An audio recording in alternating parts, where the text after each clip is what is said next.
Welcome to episode 3 of Unveiling the Essence of Wisdom. This episode is named The Wisdom of Letting Go. Last night I had a dream. In the dream, me and a once close friend had a conversation. They told me about a huge change coming into their life, and I told them I was sorry for some of the things I had done to help sour our relationship. They smiled and we forgave each other. It was nice. Then I woke up. I lay in bed wondering if either of us could ever have the courage to have that conversation in real life. I don't know. What I do know is it's been some years since our split, and I should most probably let it go. Or should I? When should we hold on to strong emotions, and when must we let them go? That's what I want to talk about today. The wisdom of letting go. When we talk about letting things go, what do we mean? In the case of my dream, I have apparently been holding on to some leftover guilt. I didn't do anything too horrible to this person, and they didn't do anything too horrible to me. But I did do enough to where my friend had the right to question how I valued the friendship. And they did enough to make me question. Spiritual leader Leo Booth says, letting go does not mean we don't care.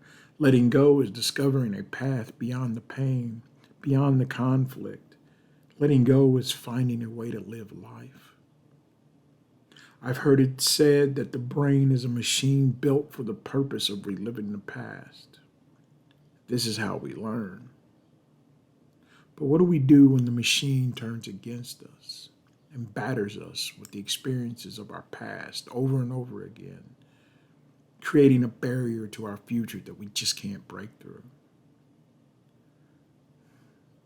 We recall our past events and prepare for their reemergence into our lives. But what happens when you can't turn that off?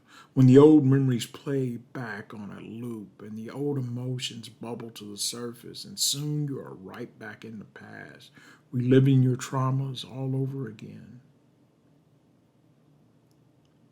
Yasmin Mogahed said, the mind replays what the heart can't delete.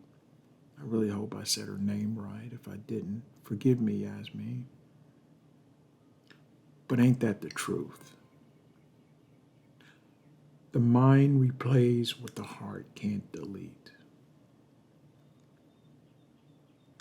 I knew a man whose wife cheated on him, and he forgave her, and they tried to move on. They went to counseling, and they said all the right things, did all the right things.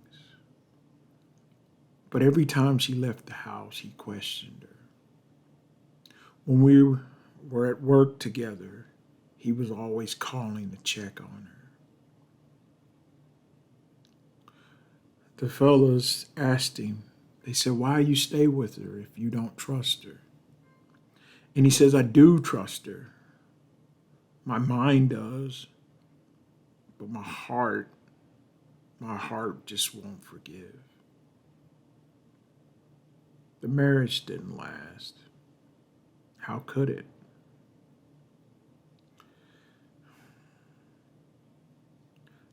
I say, ain't no getting past pain. There's only getting on with it. I don't think old wounds ever completely go away. They linger in your soul like the scent of something you just can't quite make out.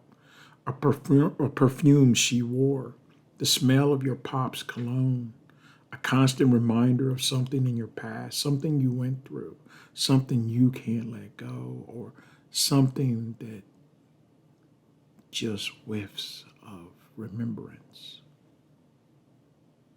And I don't think this is entirely bad. I've talked about my own personal experiences here on this channel and how they gave rise to my own wisdom, what little bit of it I have.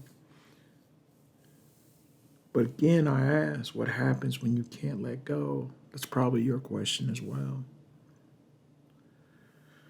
We all know that holding on to negative emotions can hinder your growth, make you sad, and limit your overall happiness. Examples of bitter people exist all around us. We have but to look, and everywhere you will see people trapped in the misery of their dark past, unable to free themselves into a brighter future. They wake up every day and relive their old traumas as if they were freshly done to them only an hour ago. Then they inflict all that agony on everyone around them, creating enemies of the world. And when they choose to move away from them or judge them, or when we choose to move away from them or judge them for their behavior, they fall into self loathing and the cycle repeats, getting worse and worse until they fulfill what it is they're manifesting and they find themselves all alone, thus protected from what people can inflict upon them. It's often said that holding on to anger, resentment, or pain is like drinking poison and expecting the other person to die.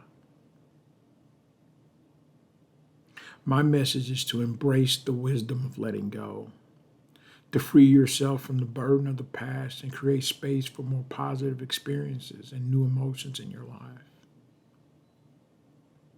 I try to do this by practicing awareness. I try to recognize and acknowledge the emotions I've been holding on to and not fight them.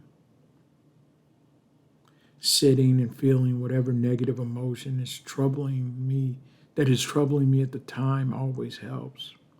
See, I used to stuff all my feelings down, repress and ignore them, and hope they just went away. Sometimes I thought they did, but they never did. They just resurfaced as anger at random times, at random people. So I had to learn acceptance.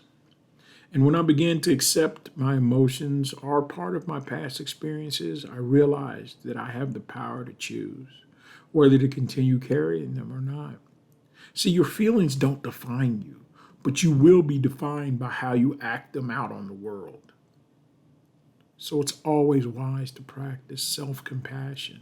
Be kind to yourself, people.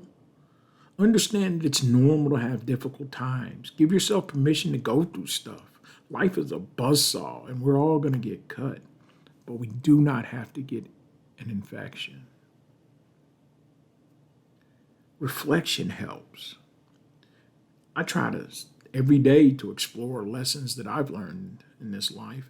I try to understand my past experiences by reflecting on what I can take away from them and how they've shaped me so that I can find healthy ways to release those negative feelings.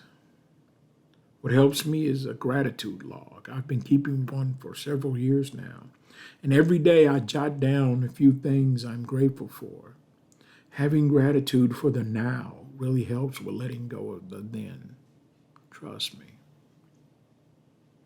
But I say you do what helps you, whether it be journaling or talking to a trusted friend or even getting a therapist. I've done therapy and it does help. I've known people who've done therapy. It has helped them.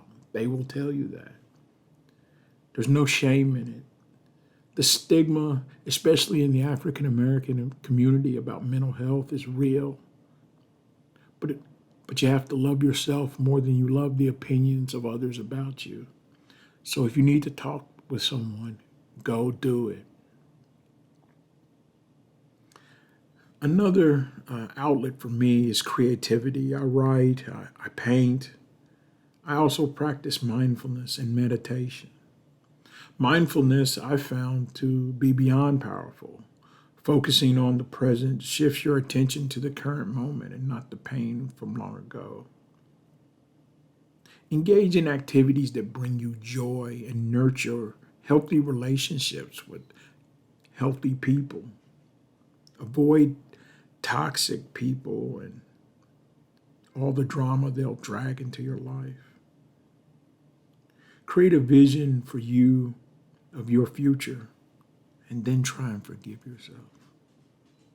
Because forgiveness is essential to letting go. Forgiveness goes to the very heart of wisdom. The notion that forgiveness doesn't mean condoning or forgetting the actions that caused your negative emotions has been in the consciousness of our society for quite some time now. But no one ever tells you how mechanistically does one achieve this powerful forgiveness. No one ever lays out, how do I get from A to Z? I start out with the pain and then I end up forgiving the person who inflicted the pain upon me.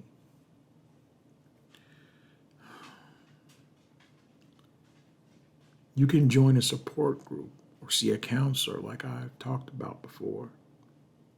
But you can also acknowledge your emotions and the harm they've done to you. You can recognize how the emotions that are paining you affect your life and try with all your might to release them. Me personally, I just feel the pain until it loses its sting. I allow my negative emotions to slowly lose purchase on my soul, their grasp slipping like a person in the movies with a one-handed grip tenuously held on the side of a cliff. I make a conscious choice to feel and safely express my emotions repeatedly until they begin to fade. I do not lash out at others if I can help it. I'm still human, and sometimes I lose my temper, but not nearly as much as I used to. Sometimes people are surprised to hear that I even had a temper or have one, but I do. I make a conscious choice to keep this process, keep going through this process repeatedly. And when the emotions fade, I still have to remember they won't entirely ever disappear. I found that my small traumas and heartbreaks stay with me, sneaking up on me in the middle of the night or other surprising times to remind me, hey, we're still here. When you first get hurt, it seems like you think about that hurt all the time. It's what you think about when you first get out of bed in the morning, and it's what you think about last before you get back in bed at night. But inevitably, if you don't fight these feelings, if you let them do their work, maybe one day you'll get up and you won't think about what happened until around noon or in the evening. If you allow them to keep fading while you reflect on them occasionally, maybe eventually you'll end up like me, and the pain will only return to you in the form of a dream or an old flash of memory and emotion that wakes you up in the middle of the night and sets you to recollecting and reflecting. Finally, I want to say I'm no therapist. And if you feel like you're genuinely suffering or having thoughts of self-harm, seek help immediately or call 988 and give yourself a fighting chance. I hope you found this insightful. Thank you for listening, and find wisdom in your day.